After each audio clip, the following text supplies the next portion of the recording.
함께 보실 하나님 말씀은 로마서 1장 17절 말씀입니다. 복음에는 하나님의 의가 나타나서 믿음으로 믿음에 이르게 하나니 기록된 바 오직 의인은 믿음으로 말미암아 살리라 함과 같으니라. 신앙의 여정을 걷는 사람들은 누구나 마음속에 한 가지 질문을 가지고 살아갑니다. 나는 하나님 앞에서 괜찮은 사람일까? 라는 질문입니다. 이 질문은 하나님 앞에서 인정받기 위해 열심을 내는 자리로 우리를 이끌어 갑니다. 선한 일을 더 하려고 하고 더 바르게 살려고 노력합니다. 하나님 앞에 인정받기 위한 이러한 삶의 노력들은 필요하지만 이 일로 인해 하나님의 자녀가 된 근본적인 이유를 잊어서는 안 됩니다. 본문은 우리가 하나님의 자녀가 되어 영원한 생명을 누리게 된 이유를 말합니다. 오직 의인은 믿음으로 말미암아 살리라. 죄의 문제를 해결받고 하나님 앞에서 의롭게 되는 길이 무엇인지를 분명하게 보여줍니다. 사람은 자신의 노력이나 공로로 하나님 앞에서 의로워질 수 없습니다. 인간은 스스로 죄의 문제를 해결할 수 없기 때문입니다. 그래서 하나님은 우리를 위해 예수 그리스도를 보내셨습니다. 예수님은 십자가에서 우리의 죄를 대신 짊어지셨고 그 보혈로 우리의 죄를 덮어 주셨습니다. 성경은 이것을 칭의, 곧 의롭게 하심이라고 말합니다. 하나님이 죄인을 의로운 사람으로 선언해 주신 것입니다. 그래서 우리의 행위로 얻은 결과가 아니라 하나님이 주신 은혜입니다. 마치 검은 물건을 하얀 천으로 감싸면 보이지 않듯이 우리의 죄가 아무리 크고 많아도 예수님의 보혈이 그것을 다 덮어 주셔서 하나님이 우리를 의롭다고 인정해 주신다는 것입니다. 이것이 복음이 전하는 은혜입니다. 우리는 우리의 행위로 의롭게 된 것이 아니라 예수 그리스도를 믿는 믿음으로 의롭다 하심을 받은 것입니다. 역사를 돌아보면 이 진리가 한때 흐려졌던 적이 있습니다. 중세시대의 교회는 구원의 확신보다 교회의 성례와 종교적인 행위를 매우 강조했습니다. 그러다 보니 사람들은 하나님이 주시는 은혜의 확신보다 종교적인 행위와 의무를 더 의식하게 되었습니다. 그러다 보니 하나님 앞에서 누리는 자유와 기쁨이 줄어들기 시작했습니다. 그러던 중 16세기 종교개혁자 루터는 본문 말씀을 통해 믿음을 통한 구원의 진리를 깊이 깨닫습니다. 그리고 종교개혁의 앞장을 섭니다. 사람이 하나님 앞에서 의롭게 되는 것은 인간의 공로나 행위가 아니라 오직 믿음을 통해 받는 것이라고 선언한 것입니다. 이 진리는 우리의 삶에 중요한 변화를 가져옵니다. 만약 우리가 우리의 행위로 하나님 앞에서 의롭게 되어야 한다면 우리는 늘 불안 속에서 살아갈 수밖에 없습니다. 내가 충분히 잘하고 있는지 혹은 부족한 것은 아닌지 끊임없이 스스로를 점검하며 살아가야 하기 때문입니다. 구원에 대한 의심이 들기 시작하고 늘 하나님의 눈치를 보는 신앙생활로 이어지기 때문입니다.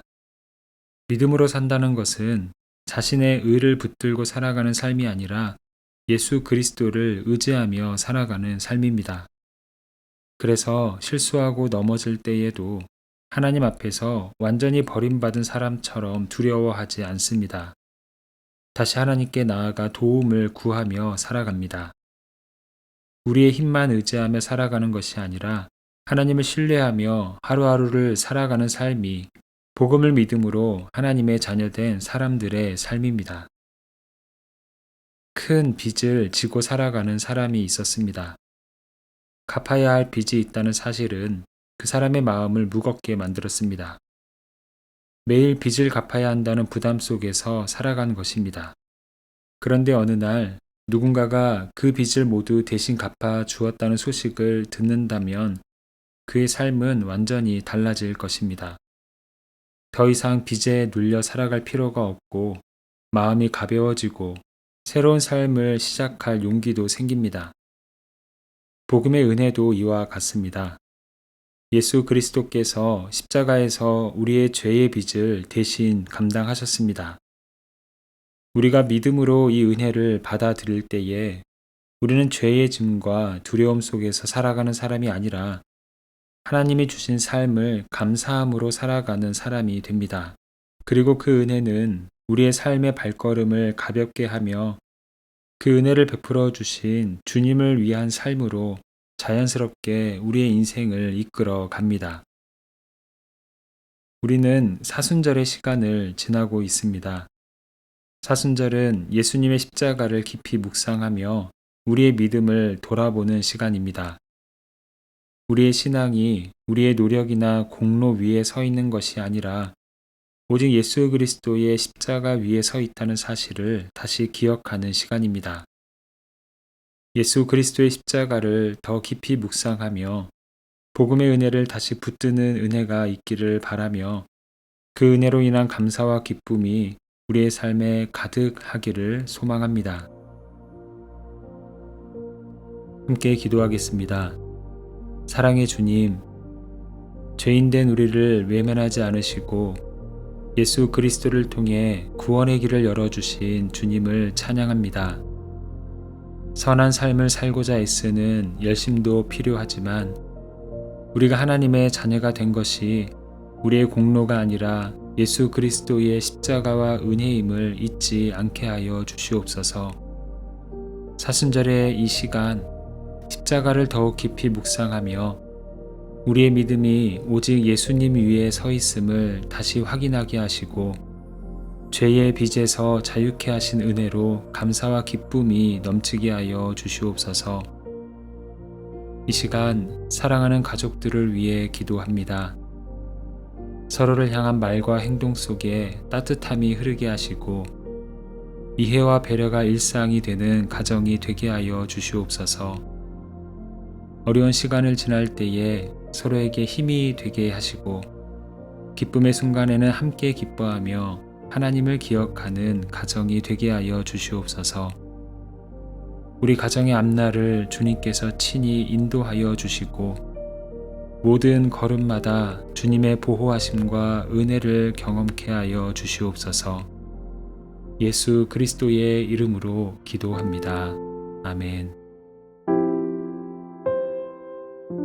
이제 각자 가지고 있는 기도의 제목으로 기도하고 말씀 가운데 깨달은 내용과 그 말씀의 열매를 사모하며 함께 기도하기 원합니다.